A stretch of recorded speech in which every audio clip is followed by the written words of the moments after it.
안녕하세요. 맥섬노이즈의 조우디입니다. 오늘은 저번에 라거랑 에일의 차이, 맥주의 종류 편에서 예고했던 대로 흥미롭고 쓸데없는 맥주 상식 흑맥주 편을 진행해 보려고 해요.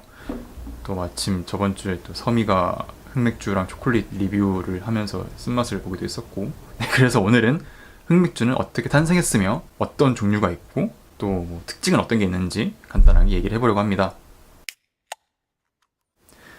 그렇다면 일단 흑맥주가 뭔지부터 정리를 한 다음에 시작하는 게 낫겠죠?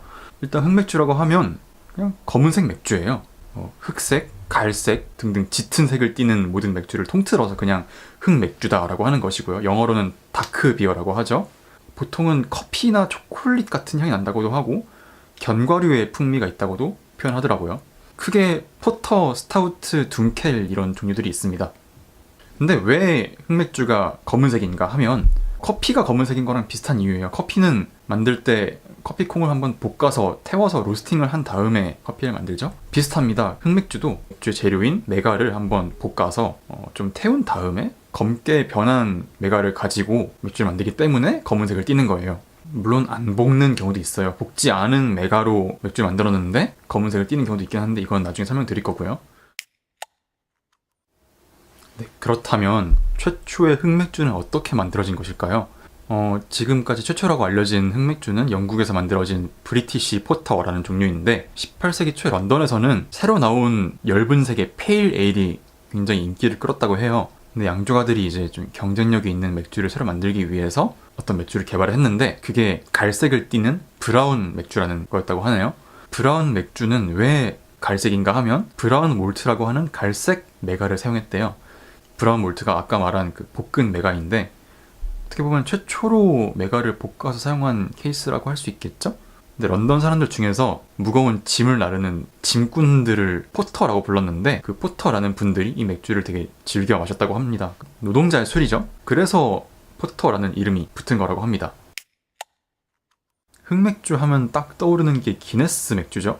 기네스는 스타우트라는 종류의 맥주인데 시간이 흐르면서 포터가 점점 발전을 하면서 여러 가지 종류가 생기게 되었어요. 그중 하나가 강한 도수의 포터란 뜻의 스타우트 포터였는데 이게 좀 인기를 끌면서 하나의 맥주 장르로서 인정이 된 거죠. 근데 요즘은 포터랑 스타우트를 구분하는 게 좀 어렵다고 해요.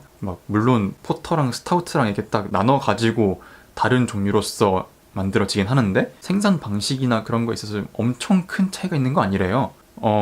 유일한 차이라고 한다면 스타우트를 만들 때 도수를 높이기 위해서 물을 적게 사용한다 정도? 근데 소비자 입장에선 잘 모르죠, 그런 거는. 아무튼 사람들이 흑맥주 하면 떠올리는 이미지는 바로 스타우트 맥주다. 네, 스타우트랑 포터가 영국에서 만들어진 흑맥주라면 독일 출신의 흑맥주가 있습니다. 둔켈 혹은 둔클레스라고 부르는 게 그것인데요. 독일어로 둔켈이 다크, 어둡다 라는 뜻이래요. 근데 흑맥주는 볼이나 메가를 볶아서 만들기 때문에 검은색을 띠는 거라 말씀드렸는데 둔켈은 그렇진 않습니다. 둔켈은 볶지 않은, 태우지 않은 상태의 메가를 사용하는데 검은색이 되는 거예요. 왜 그런 것이냐? 그 둔켈을 만들 때 쓰이는 메가 중 하나가 미넨 몰트라는 특수한 메가인데 그냥 그 메가의 성질이 그런 거예요. 그걸로 만들면 그냥 검은색 맥주가 만들어지는 거야. 쉽게 말해서 애초에 어두운 색의 메가를 쓰기 때문에 어두운 색의 맥주가 되는 것이다. 그쵸? 네, 지금까지 흑맥주에 대해서 아주 간단하게 알아봤는데요. 좀 신기하죠? 어떻게 그렇게 메가를 태워서 쓸 생각을 했을까요? 역시 알코올에 대한 사람들의 열정과 탐구정신이란.